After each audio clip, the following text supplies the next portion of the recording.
네, 웨스트민스터 신앙고백서 제4장의 창조의 두 번째 항, 인간의 창조 부분을 오늘 한 번 더 하겠습니다. 4장 창조의 제2항 제가 읽겠습니다. 다른 모든 피조물을 만드신 후에 하나님께서 이성적이며 불멸하는 영혼을 가진 사람, 곧 남자와 여자를 창조하셨다. 그리고 이들에게 자신의 형상을 따라 지식과 의와 참된 거룩함을 부여하셨고 이들의 마음에 하나님의 법을 기록하셨으며 이것을 성취할 능력을 부여하셨다. 그러나 범죄할 가능성이 있는 가운데 이들은 변할 수 있는 자신들의 의지의 자유에 따라 행하도록 허락되었다. 이들은 자신들의 마음에 기록된 율법 외에도 선과 악을 알게 한 나무의 열매를 먹지 말라는 명령을 받았다. 이것을 지키는 한 이들은 하나님과의 교제 안에서 행복했으며 피조물에 대한 통치권을 받았다. 네. 우리가 인간의 창조에 대하여 지난주에 사람이 영혼을 가진 존재로 창조되었다 이렇게 했었죠. 영혼이라고 하는 것은 비물질적인 요소입니다. 사람은 두 가지 요소로 되어 있고 물질적인 요소와 비물질적인 요소로 되어 있다. 물질적인 요소를 우리가 육신 이렇게 얘기하고 비물질적인 부분을 영혼이라고 이렇게 이야기를 합니다. 이 두 가지를 하나님께서 주셔서 사람이 되었다 이렇게 되어 있고요. 그 다음에 남자와 여자를 창조하셨다. 사람은 남자와 여자로서는 어떤 그 기능적인 부분에 있어서 어떤 그 권위적인 부분에 있어서의 다름과 일치성을 늘 생각을 하면서 인간을 이해해야 된다고 그렇게 생각했었습니다. 또 하나님께서 하나님의 형상을 부여하셨다. 그 형상이 무엇인지도 살펴봤었고요. 그리고 마음에 하나님의 법을 기록하셨다. 이 마음에 하나님의 법을 우리가 도덕법이다 이렇게 보통 이야기를 합니다. 그리고 그것을 지킬 만한 능력도 주셨다. 이제 거기까지 했었고요. 오늘은 뒷부분에 범죄할 가능성도 주셨다. 이 부분부터 살펴보겠습니다. 질문을 하나 이제 하고 할 텐데요. 오늘 전체적인 내용을 다 감싸는 질문이 될 수 있습니다. 전도를 통하여 사람들에게 복음을 전하도록 하셨는데요. 전도는 우리가 영혼을 구하기 위해서 하는 걸까요? 사람을 구하기 위해서 하는 걸까요? 영혼. 네. 또 둘 다. 네.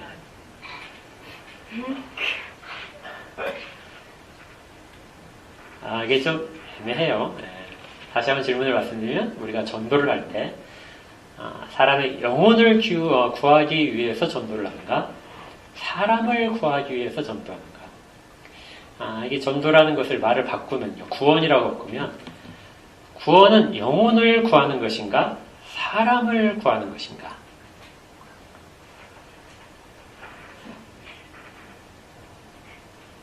다시 대답할까요?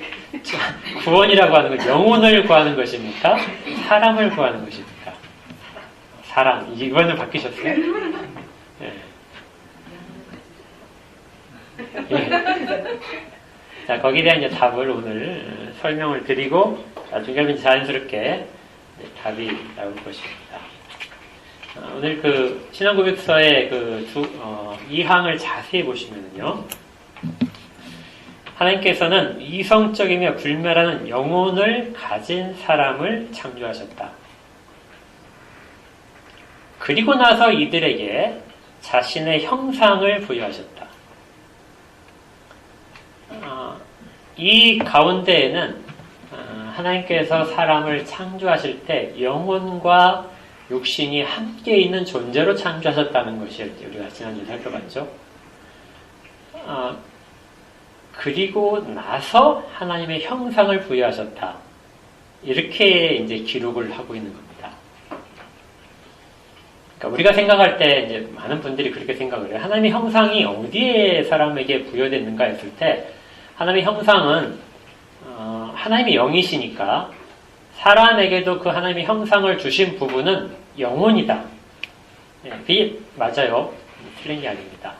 그런데 영혼 가운데 주시는데 그 영혼 가운데 주시되 사람의 육신을 가지기 전에 영혼 가운데 하나님의 형상을 주시고 그 다음에 육신을 만드시고 육신에다가 영혼을 갖다가 부여하신 것이 아니고요.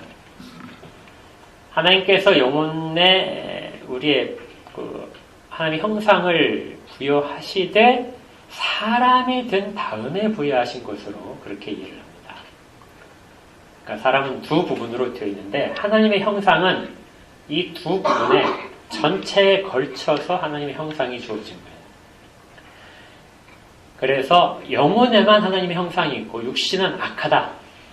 이런 부분을 여기에서 거부를 하는 겁니다.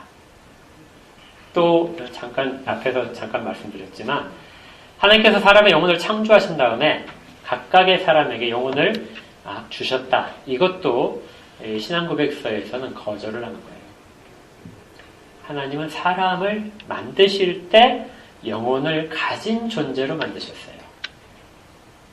사람을 창조하신 다음에 영혼을 밖에서 갖다가 이미 만들어 놓은 영혼을 갖다가 부여하신 것이 아니라 사람을 만드실 때 영혼을 가진 존재로 만드셨다. 그래서 이것을 육신과 영혼이 함께 창조되었다고 우리가 생각을 합니다. 왜 이게 중요한 인간 이해냐면요. 사람은 이 땅 가운데서 하나님의 형상을 입을 때 영혼과 육신이 함께 있으면서 하나님의 형상을 받은 거예요. 그래서 사람의 사람다움은 영혼만이 있어서 사람의 사람다움이 아니라 영혼과 육신이 함께 사람다움을 나타내도록 되어 있는 존재가 인간이라는 것이죠. 이게 다른 어떤 철학이나 다른 종교에서 가지는 그 인간 이해와 기독교에서 가지는 인간 이해의 중요한 차이점입니다. 그래서 이제 아까 그 질문 처음으로 돌아가면요. 구원이라고 하는 것은 영혼만이 구원받을 수 있는 것은 없어요. 우리가 하나님의 형상을 회복한다고 했을 때 사람 전체에 주어진 것이기 때문에 언제나 회복은 사람 전체에 걸쳐서 회복되는 것이고 구원도 사람 전체가 구원을 받는 겁니다. 그런데 이제 우리가 이 땅 가운데 살아가면서는 이 영혼과 육신의 일이 특히 믿는 자들 가운데서 영혼과 육신의 일이 마치 엇박자처럼 분리되는 것 같은 경험들을 하게 돼요. 인간은 처음부터 영혼이 있다는 걸 사람들이 알았습니다. 그래서 사람은 두 가지 요소로 되어 있다고 누구나가 다 영혼과 육신이 있다고 그렇게 생각을 했었어요. 그러나 그것이 전혀 다른 차원의 것으로 늘 구별하면서 마치 두 가지가 싸우는 것처럼 그러니까 기독교 안에서도 영혼이 먼저 창조되었고 아담이 타락하기 전에 하나님께서 영원 전에 영혼을 모두 다 창조하셨다. 그렇게 하고 그 다음에 시가 되어서 육신을 하나씩 태어나게 하시면서 거기에 만들어 놓은 영혼을 거기에 하나씩 집어넣어서 이 땅 가운데 사람이 되게 하셨다. 이렇게 생각하는 사람들이 있어요. 이게 아주 틀리다. 이 사람들 다 이단이다. 이것만 갖고는 말하기는 좀 어려운데요. 이게 문제점이 뭐냐면 하나님께서 사람이 타락하시기 전에 영혼을 먼저 지으셔 놓았기 때문에 영혼들은 타락하지 않았다는 거죠. 그리고 타락한 다음에 부모로부터 물려받으면서 태어나는 사람들은 부모가 육신을 물려주기 때문에 육신이 악하게 태어난다고 보는 겁니다. 그래서 육신은 악한데 하나님께서 정직한 영을 만드셔가지고 하나씩 집어넣기 때문에 인간은 영혼이 육신 가운데 갇혀있는 상태, 영혼이 육신과 늘 싸우는 상태, 이 상태가 인간의 본질적인 그 상태다. 이렇게 말을 하는 사람들이 기독교 안에서도 언제나 있었던 거예요. 그래서 구원이란 무엇이냐 했을 때 아주 간단합니다. 영혼은 깨끗하니까 육신은 더러우니까요. 육신을 벗어버리는 것. 이것이 바로 구원이다. 그래서 이 땅 가운데 어쩔 수 없이 육신을 입고 있으니까 그 육신을 계속해서 굴복시키고 그것들과 싸우는 것이 신령한 신앙생활이다. 이렇게 생각을 하는 우리가 이런 사람들을 영지주의자 뭐 이런 식으로 부르게 됩니다. 근데 이건 인간 이해에 대한 그 출발점이 다른 거죠. 영혼이 먼저 창조되어서 깨끗한 상태에서 육체에서 귀양살이를 하는 것이 아니라 육체와 영혼이 같이 지어졌습니다.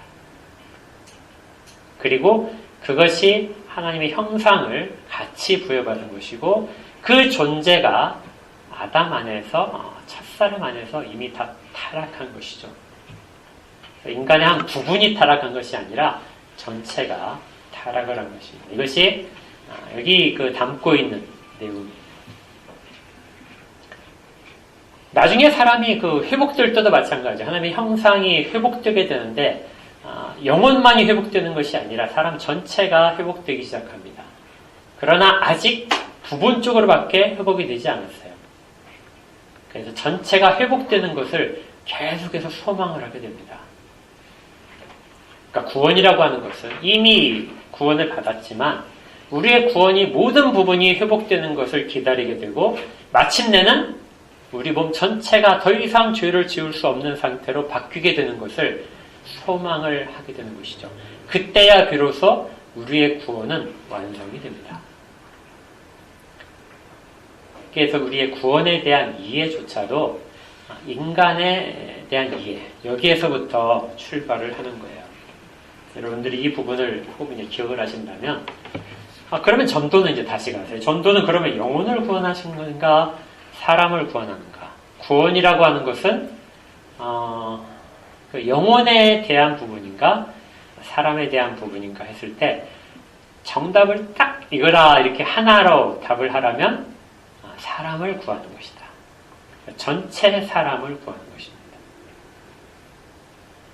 이 땅에 살아갈 때 사람은 육신과 영혼이 분리되어서 별도로 움직이는 그런 존재로서가 아니고요. 영혼과 육신이 항상 같이 있는 존재로서 이렇게 움직입니다. 물론 구원받은 이후에는 이것이 약간 다르다는 것을 인식하게 되고 싸움이 있다는 것도 분명을 해요. 그러나 몸의 구원까지 사도 바울의 말처럼 나는 몸의 구속을 기다린다 하는 그 몸의 구속까지도 이 구원의 범위 속에 늘 포함을 시켜야 됩니다. 그러니까 우리는 지금 상태보다 훨씬 더 구원의 완전한 상태가 기다리고 있다는 것을 꼭 기억하십시오. 그때야 비로소 사람은 자신의 영혼과 육신을 구별해서 사용하지 않고 정말 하나로서 사용할 수 있는 그 차원까지 가게 될 거예요. 그 전까지는 영혼과 육신이라는 개념을 자꾸 분리해서 사용하는 것도 필요하긴 합니다. 근데 이제 아까 질문했던 답을 이제 한마디로 하면 사람을 구원하신다. 근데 우리는 사람을 구원하기 위해서 전도를 하는 것인데, 근데 조금 답을 좀 더 자세히 하게 되면 영혼을 구원하는 것도 맞아요. 왜냐면 성경에 그렇게 써있기 때문에 그렇습니다. 성경에 있는 구절들을 보게 되면요. 베드로전서 1장 9절에 보게 되면 믿음의 결국 곧 영혼의 구원을 받음이라. 그러니까 사람이 믿어서 마지막이 무엇이냐 했을 때 영혼의 구원이다 이렇게 말을 하고 있는 거죠. 또 히브리서 10장 39절에서도 우리는 뒤로 물러가 멸망할 자가 아니요 오직 영혼을 구원함에 이르는 믿음을 가진 자입니다. 그래서 믿음이라고 하는 것은 영혼을 구원한다 하고 분명하게 써 있습니다. 야고보서 1장 21절에도 그러므로 모든 더러운 것과 넘치는 악을 버리고 너희 영혼을 능히 구원할 바 마음에 심어진 말씀을 온유함으로 받아라. 또 5장 20절에서는 너희가 알 것은 죄인을 미혹된 길에서 돌아서게 하는 자가 그의 영혼을 사망에서 구원할 것이며 영혼을 사망에서 구할 것이다. 그리고 두터운 죄를 덮을 것이다 말을 합니다. 그래서 영혼을 구한다 하는 표현이 잘못된 것은 아니에요. 그런데 이때 이제 그것이 무슨 의미인가 하는 것을 알아야 됩니다. 이 영혼이라고 번역된 단어가요. 푸시케라는 단어인데요. 이것은 살아있는 사람을 가리키는 말이에요. 그러니까 그 하나님께서 사람을 지으시고 그 코에 생기를 불어넣으시니 사람이 생명이 된지라 할 때 그 단어와 같은 의미를 가진 단어입니다. 나중에 번역을 할 때 같은 단어로 번역을 해요. 그러니까 사람이 살아있다. 저 사람이 살아있고 생명을 가진 존재다. 이렇게 말하는 것을 우리말로 번역을 할 때 영혼이라고 번역을 했다고요. 그러니까 영혼은 그냥 쉽게 번역을 한다면 생명이라고 번역을 해도 됩니다. 원래 그게 바른 의미의 뜻이에요. 영혼이라고 번역이 되어 있기 때문에 마치 사람들은 영혼을 구원하고 육신은 그대로 남겨둔 상태로 그렇게 해서 구원이 영혼부터 일어나고 육신은 나중에 일어난다. 이런 식의 자꾸 분리된 개념으로서 보는데요. 영혼이라는 말은 그것이 아니고 인간의 가장 생명이라는 존재의 가장 깊은 부분. 그 부분, 사람의 제일 깊은 부분을 가리키는 단어예요. 분리된 존재가 아니라 인간을 철저하게 모든 인간이 같이 하나님 앞에 드려지는 그것이 구원의 요소라고 보는 것이죠. 이게 더 명확하게 나타나는 것이 사도행전을 보면 이렇게 되어 있습니다. 사도행전 2장 41절에 그 말을 받은 사람들은 세례를 받음에 이날의 신도의 수가 3,000이나 더하였다. 이 문장 가운데 아까 우리가 살펴봤던 그 영혼이라고 번역된 푸시케가 여기에 있어요. 다시 읽어드릴까요? 그 말을 받은 사람들은 세례를 받음에 이날의 신도의 수가 3,000이나 더하였다. 어디에 푸시케가 있을까요? 예, 신도. 우리말로 신도라고 번역된 그 사람의 이 푸시케가 있어요. 영혼이 구해진 것이 아니라 사람이 3,000이 더했다는 뜻이에요.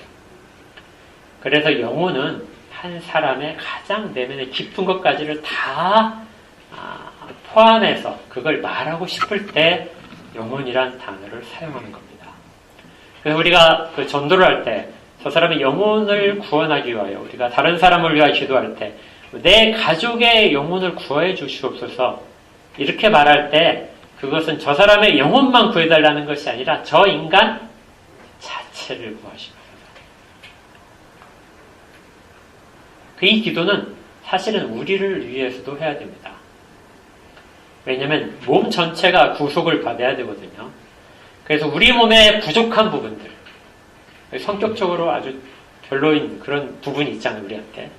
그 부분도 바뀔 수 있다고 생각을 해요. 바뀌어야 됩니다. 그 부분을 가지고 천국에 들어갈 것 같죠? 정말요. 그거 가지고 천국에 못 들어갑니다. 우리의 어떤 그 자기 고집들, 어떤 그 부패한 탐욕적인 부분들, 이게 지금은 우리의 것으로 본성적으로 생각하지만 이걸 가지고 천국에 들어가지 못해요. 그 부분까지도 변하게 됩니다. 그러나 지금은 아니죠. 그래서 우리의 구속이 완성될 때 할 때, 우리의 구원을 완성할 때, 우리 내 사람 전체가 그렇게 정말 그 하나님이 보시는 그 완전한 상태로 변해가는 모습으로 우리를 이끌어 주시옵소서 하고 늘 우리가 구해야 돼. 나는 구원받았으니까 이제는 괜찮다. 어떤 데가 선한 행실만 하면 되는 것이 아니라 인간 전체의 구원, 이 부분을 생각해야 되는 것이죠. 그래서 예수님께서 이 땅 가운데 행하실 때 어떤 때는 병자를 고치셨어요. 그리고 그때 구원이라는 말을 쓰셨습니다. 어떤 때는 죄를 용서하세요. 어떤 때는 성전에 들어가지 못하는 자를 성전에 들어갈 수 있도록 정결하게 하시기도 합니다. 장애를 고치시기도 하세요. 이것들이 한 사람이 하나님이 원하시는 모습으로 가는 과정 속에 시작을 만드시는 거거든요. 그래서 사람은 영혼만이 구원받는 존재가 아니고 육신 전체까지 포함해서 사람 전체가 구원받는 존재의 대상, 그것을 우리가 꼭 기억을 해야 돼요. 이 땅의 삶은 그래서 우리는 영혼으로서 살아가는 것이 아니라 사람으로서 살아가도록 주께서 보내신 것이고요. 사람으로 살아야 됩니다. 그래서 우리가 영혼을 구원한다 할 때 그 영혼은 그 사람 전체 제일 깊은 부분까지 포함하는 단어라고 생각을 한다면 우리는 그 영혼을 구한다는 말을 얼마든지 잘 사용하는 거예요. 구별된 육신은 제외하고 이것만 나중에 영혼만 천국에 가는 것이라고 생각을 하지 않도록 해야 됩니다. 이것이 이제 우리가 가진 그 인간에 대한 이해고요. 자, 그 다음에 하나님께서 사람을 처음 지으실 때 어떤 상태로 지으셨는가가 이제 나옵니다. 사람은 어떻다고 되어 있죠? 범죄할 가능성이 있는 가운데 이렇게 되어 있습니다. 사람한테 하나님께서 가능성을 주셨어요. 이 어떤 사람들한테는 좀 받아들이기가 아주 어려운 그런 내용입니다. 가능성을 주셨기 때문에 사람이 타락한 거 아닌가요? 하나님께서 그렇게 할 가능성 자체를 안 주셨으면은 사람이 타락할 가능성이 타락한 그런 것으로 나가지 않았을 겁니다. 사람이 하나님의 말씀대로만 그대로 순종해서 살 수 있는 존재로 만드셨다면 하나님이 얼마나 계속해서 영광 받으시겠습니까? 괜히 아들을 죽이실 것까지 그렇게 하지 않으셔도 되겠죠. 이런 것까지도 사람들이 생각을 해요.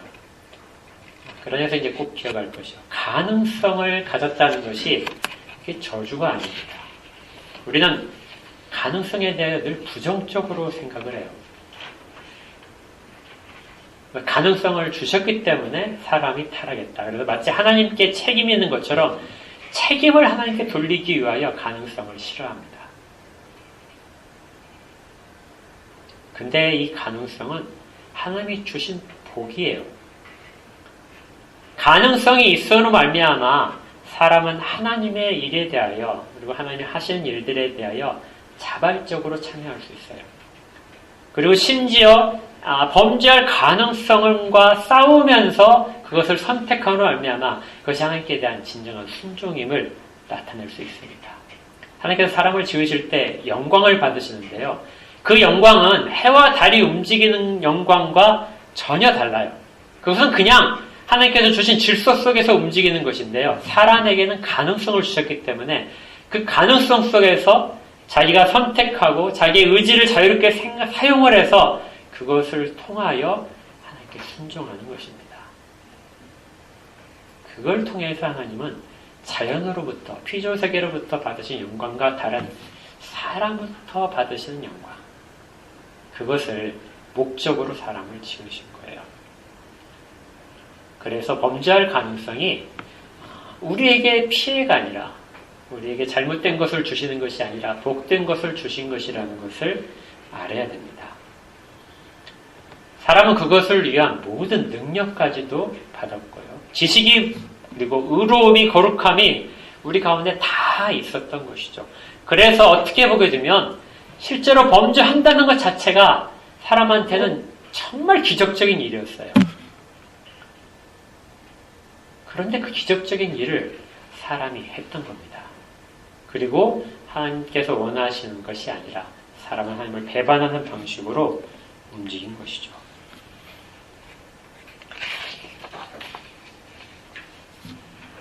사람은 범죄할 가능성이 있었고 자유의지를 가졌는데 이것은 중립적인 것이 아닙니다.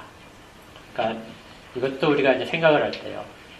사람은 정말 중립적인 존재로 지음받아서 선을 행할까 악을 행할까 이걸 늘 선택을 하는 것이라고 그래서 의지의 자유는 이 중립적인 것이다. 이렇게 사람한테 모든 것이 달려있다고 이렇게 생각하기 쉬운데요.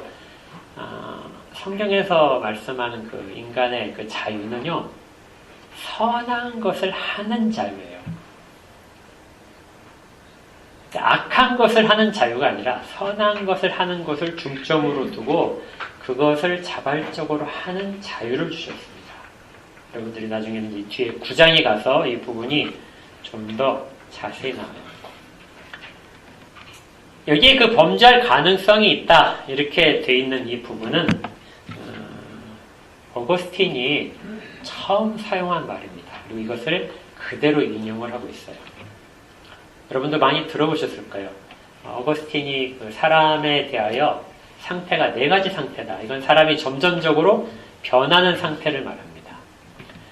사람은 그 완전하게 창조된 존재가 아니라 온전하게 창조된 존재였습니다. 혹시 들어보셨어요? 사람은 완전하게 창조된 것이 아니라 온전하게 창조되었다.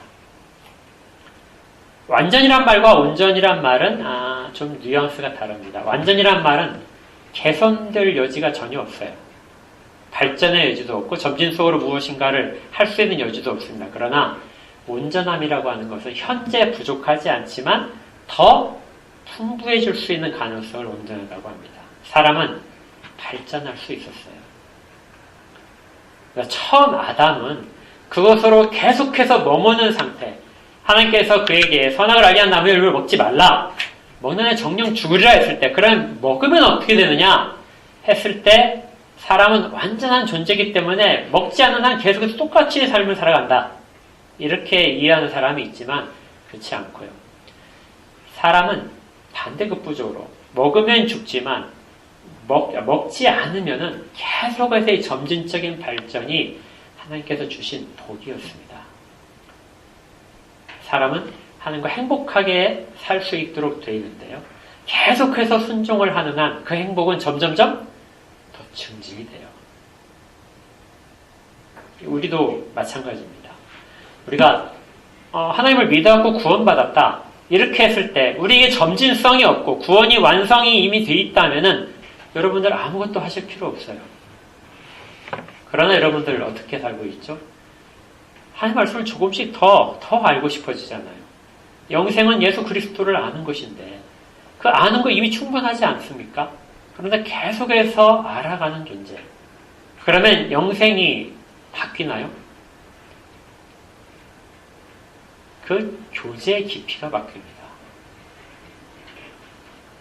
사람은 하나님을 아는 일에 있어서 계속해서 점진적으로 진행을 하고 또 순종하는 이 면에 있어서도 조금 더 하나님의 뜻에 맞춰서 더 순종을 하고 이렇게 점진적으로 변하도록 하나님께서 그렇게 처음부터 사람을 지으실 때부터 그렇게 하셨어요.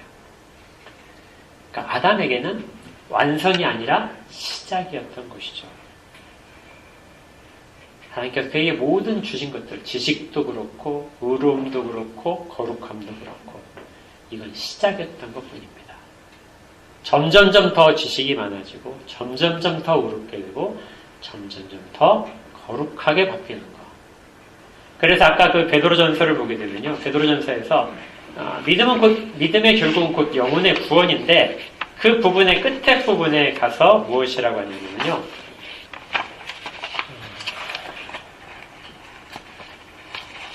베드로전서 1장 12절인가요?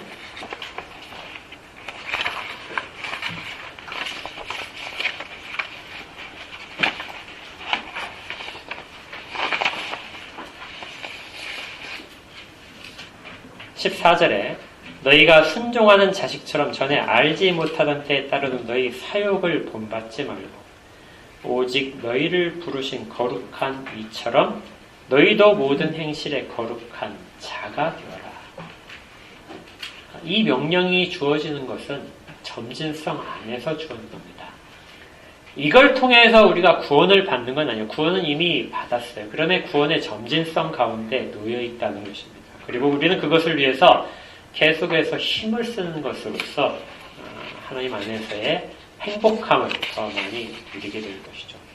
그리고 이걸 그대로 우리가 할 때 세상에 대한 왕으로서 하나님의 자녀로서의 권세를 다 누릴 수 있게 됩니다. 그러니까 인간의 이해라는 것은 우리가 바르게 좀 알아야 돼요.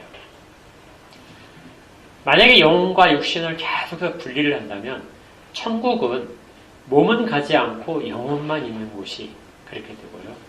그리고 또 우리의 구원은 영혼의 구원만을 늘 생각하게 됩니다. 그러나 이 땅에서 살면서도 우리가 몸과 영혼이 함께 있는 상태에서의 구원을 이미 누리고 있는 것, 그리고 그것이 더 점진성으로 가고 있다는 것을 꼭 기억하시기 바랍니다.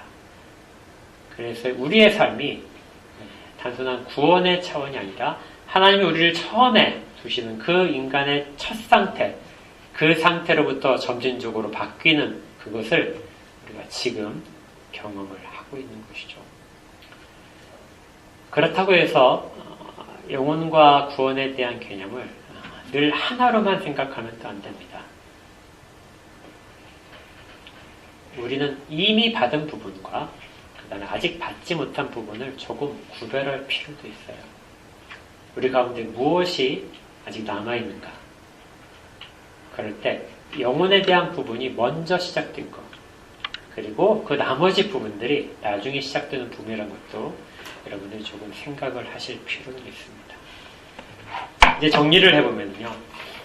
사람이란 존재는 육신과 영혼이 구분되어서 지금 있지 않습니다. 우리는 육신만 있었던 적도 없고요. 영혼만 있었던 적도 없습니다.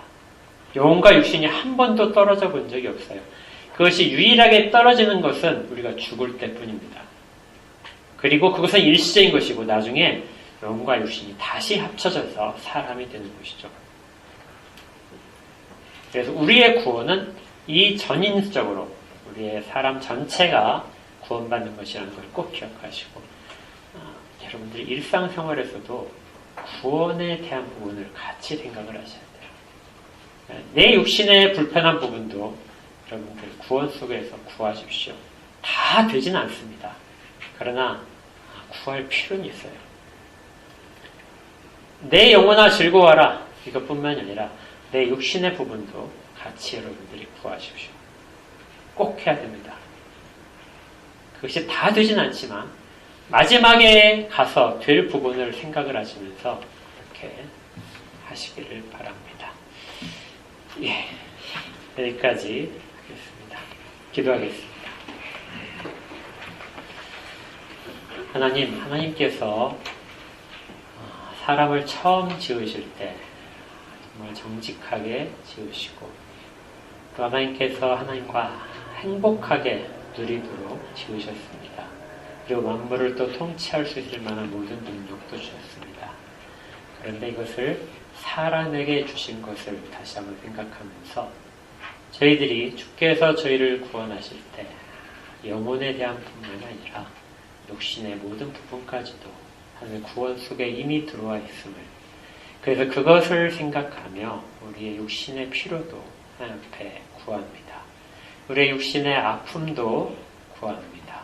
우리의 부패한 본성 가운데 남아있는 부분도 여전히 구원받을 부분으로 생각하여 그 부분도 고쳐주시기를 구합니다. 그러나 이 모든 것들이 여기에서 우리 이 생에서 다 되지 않는다 할지라도 더 완전한 구원의 모습을 가진 전인으로서의 영혼과 육신 가운데 죄가 전혀 없는 상태의 사람, 전혀 죄를 범할 가능성이 없는 상태의 사람으로 그렇게 다시 빚어지고 만들어지는 과정을 사모합니다. 그것을 바라보며 이 땅에서도 점진적으로 변해가는 그 부분 속에 우리가 다 있게 하여 주시옵소서. 예수님 이름으로 기도합니다. 시편 찬송 200